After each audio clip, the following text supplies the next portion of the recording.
En una era donde el pensamiento era un privilegio de pocos, nació un hombre cuya mente transformaría para siempre nuestra comprensión del mundo.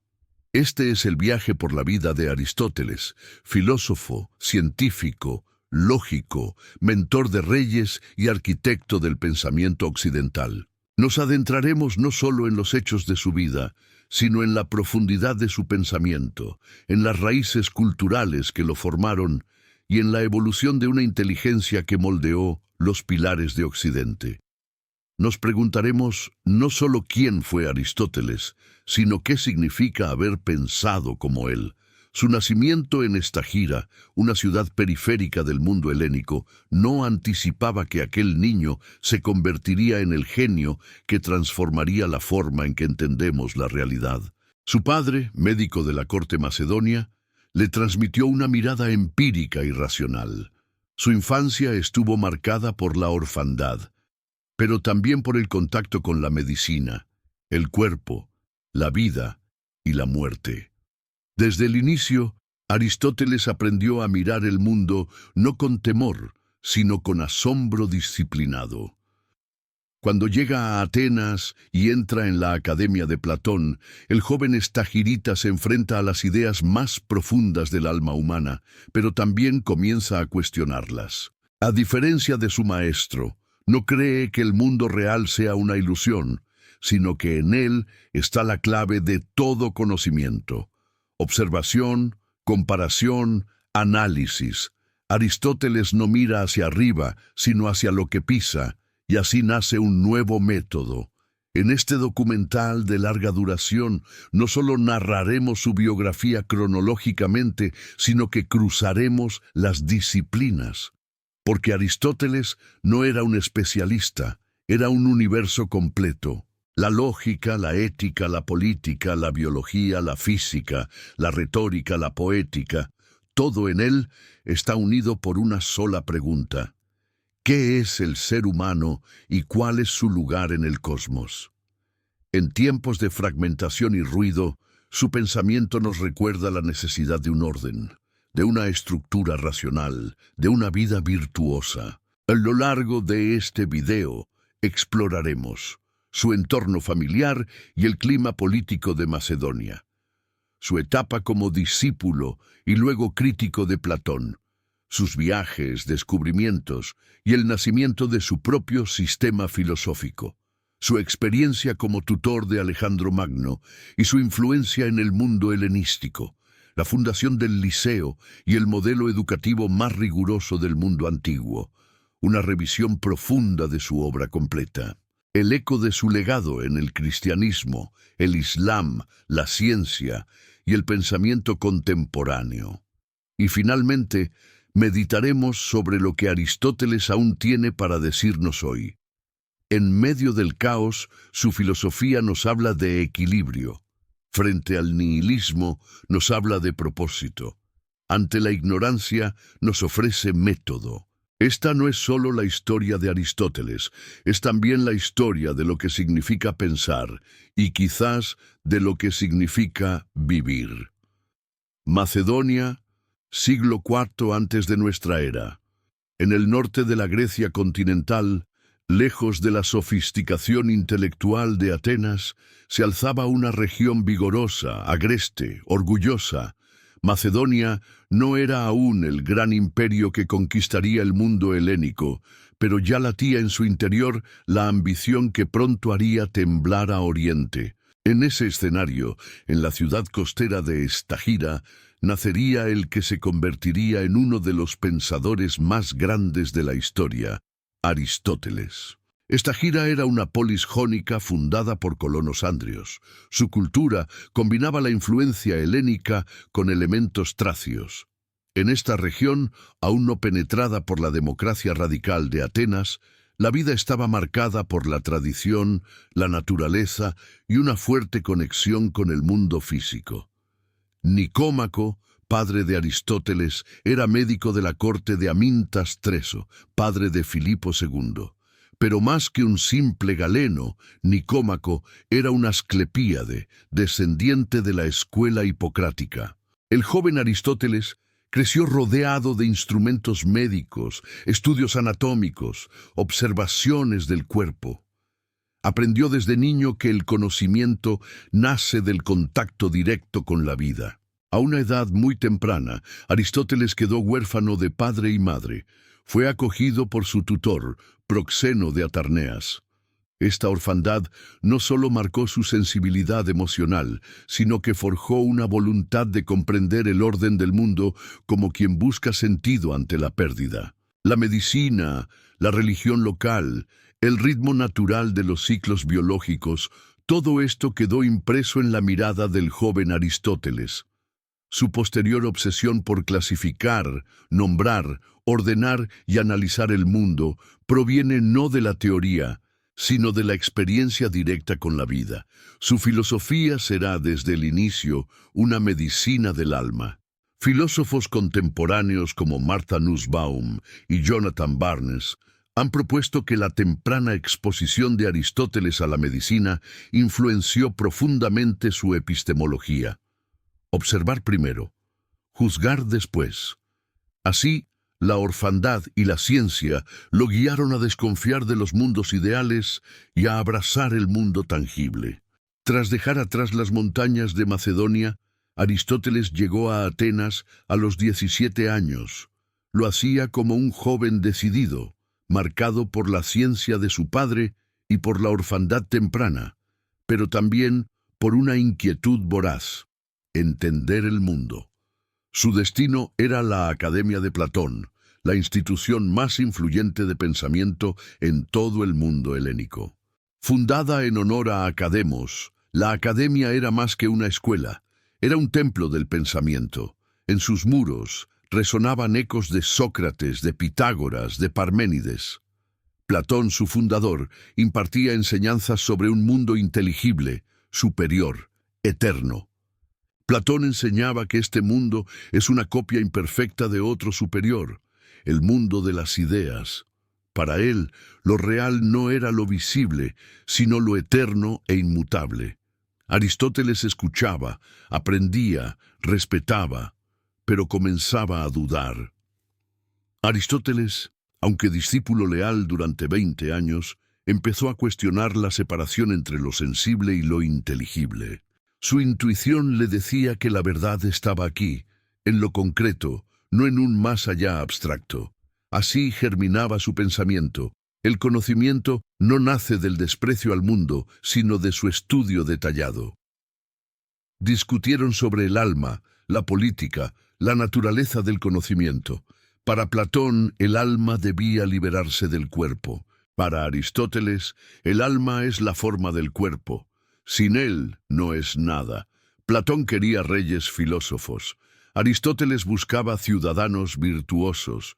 Uno soñaba con la ciudad perfecta, el otro con la mejor posible. De este contraste nació la tensión más fértil de la historia del pensamiento.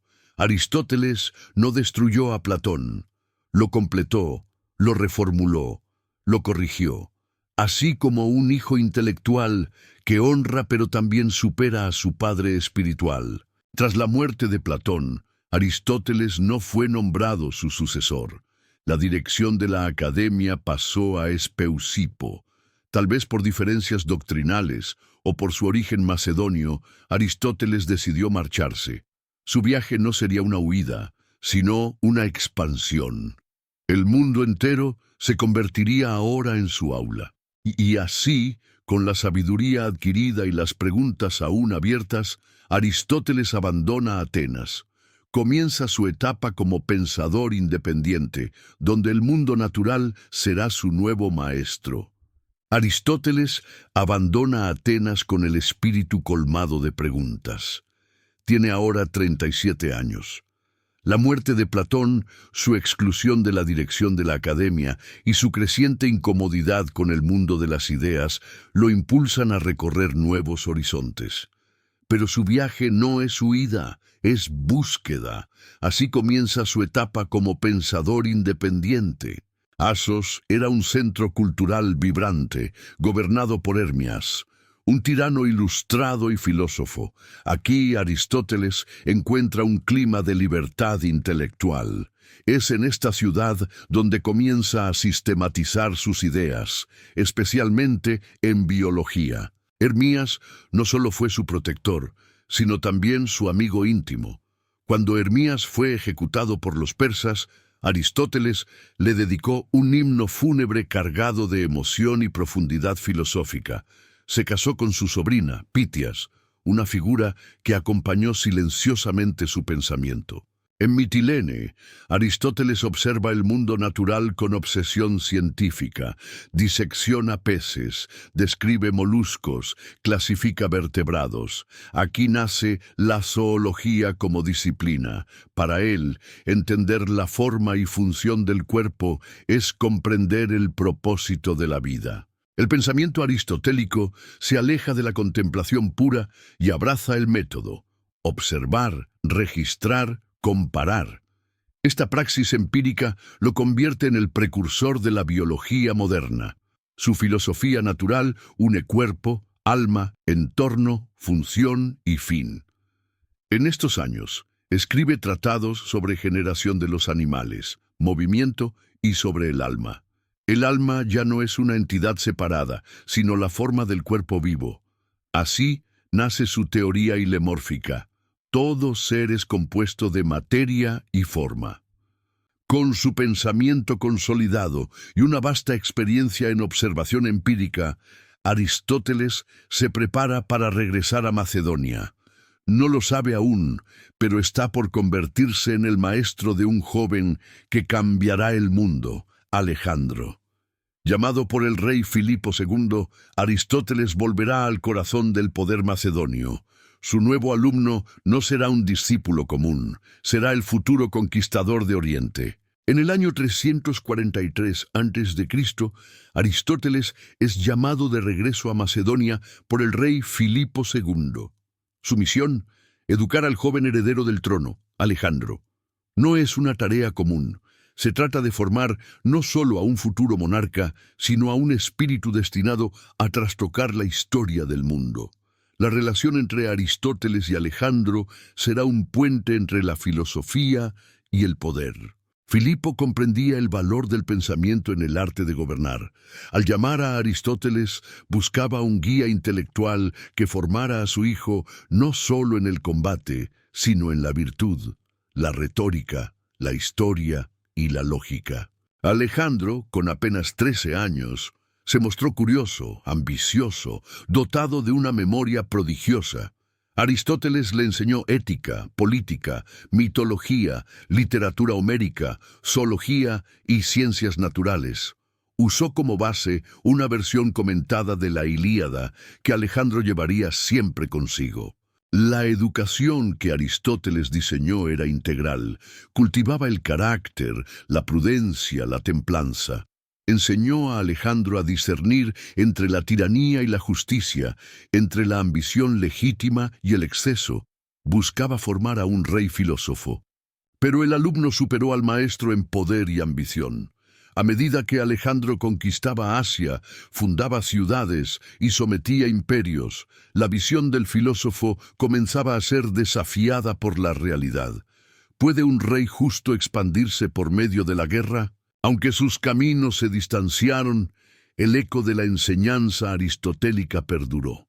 La fusión cultural del helenismo, el respeto por el conocimiento y la valoración de la razón tienen sus raíces en aquel vínculo único. Aristóteles no solo formó a un conquistador, formó una cosmovisión. Con la educación cumplida, Aristóteles se prepara para fundar su propia escuela. El pensamiento debe ahora encontrar su morada, el Liceo. Atenas, año 335 a.C. Aristóteles regresa a la ciudad donde se había formado, pero esta vez no como discípulo, sino como maestro. Mientras Alejandro inicia sus campañas por Asia, Aristóteles funda su propia escuela, el Liceo.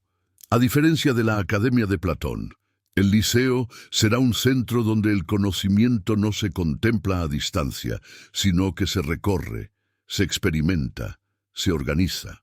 Para Aristóteles, enseñar era más que transmitir ideas, era formar hábitos, carácter, estructuras mentales. El liceo no era una institución cerrada, era un espacio en movimiento, una escuela ambulante, donde la reflexión se unía al paseo, el peripatos. Aristóteles estructuró el conocimiento como un mapa del universo. Dividió las ciencias en teoréticas, prácticas y productivas.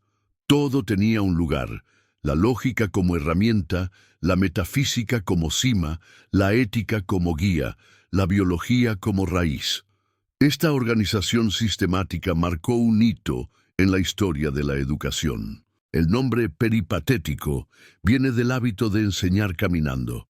La enseñanza no se basaba en discursos autoritarios, sino en diálogo, en observación, en exploración compartida.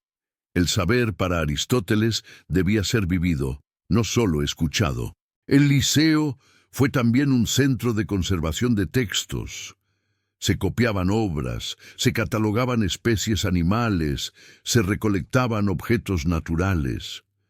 Fue el primer intento de enciclopedia del mundo.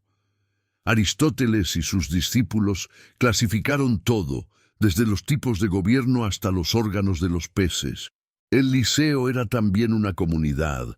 Teofrasto se convertiría en su sucesor.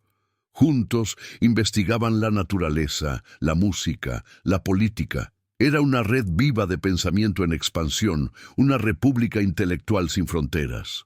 El espíritu del liceo aún vive en cada escuela que valora la razón. Su legado no es solo una doctrina, sino un método: observar, clasificar, cuestionar, sistematizar. Aristóteles no solo enseñaba a pensar, enseñaba a comprender el mundo con rigor y asombro. Ahora que hemos recorrido el espacio donde enseñaba, es hora de adentrarnos en el contenido mismo. Exploraremos la obra filosófica y científica de Aristóteles, el cuerpo vivo de su pensamiento. Atenas, año 335 a.C. Aristóteles regresa a la ciudad donde se había formado, pero esta vez no como discípulo, sino como maestro. Mientras Alejandro inicia sus campañas por Asia, Aristóteles funda su propia escuela, el Liceo. A diferencia de la Academia de Platón, el Liceo será un centro donde el conocimiento no se contempla a distancia, sino que se recorre, se experimenta, se organiza. Para Aristóteles, enseñar era más que transmitir ideas, era formar hábitos, carácter, estructuras mentales. El liceo no era una institución cerrada, era un espacio en movimiento, una escuela ambulante, donde la reflexión se unía al paseo, el peripatos. Aristóteles estructuró el conocimiento como un mapa del universo. Dividió las ciencias en teoréticas, prácticas y productivas. Todo tenía un lugar: la lógica como herramienta, la metafísica como cima, la ética como guía, la biología como raíz.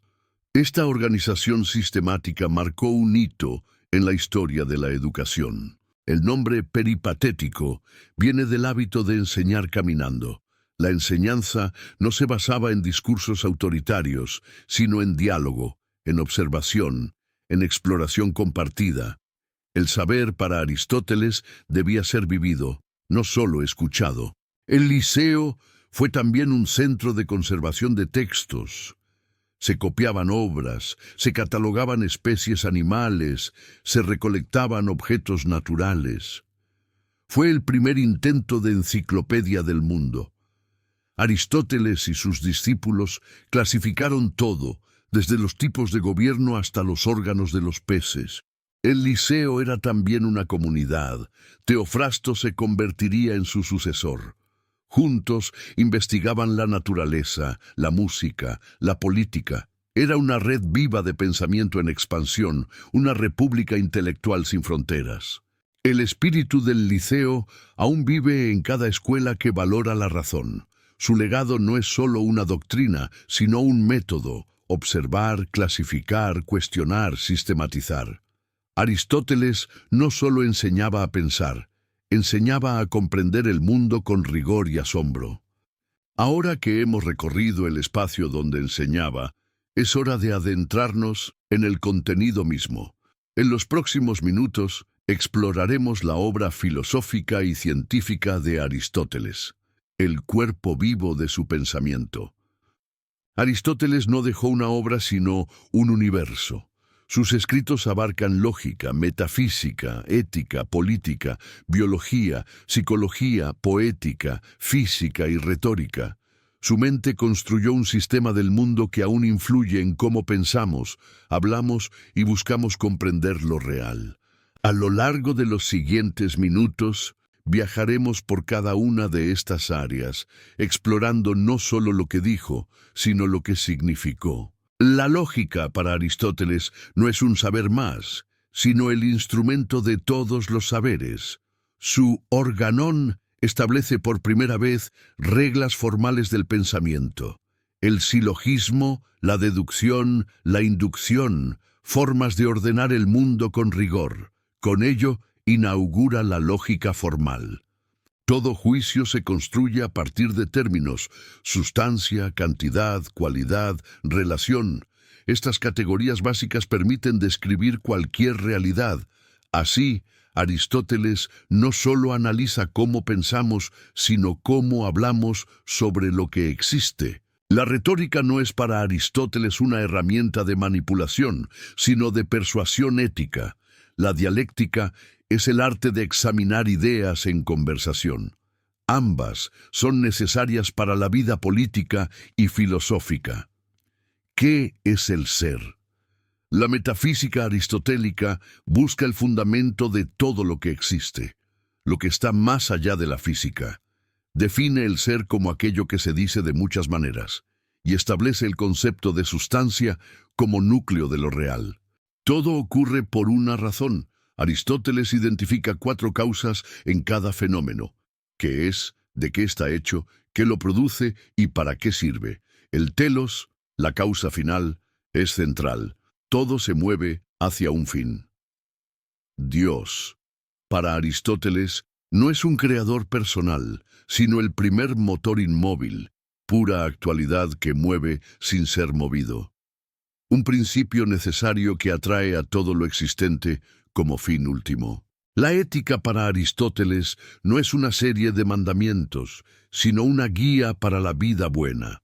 La felicidad, eudaimonía, es el fin de toda acción humana, pero no como placer, sino como excelencia racional.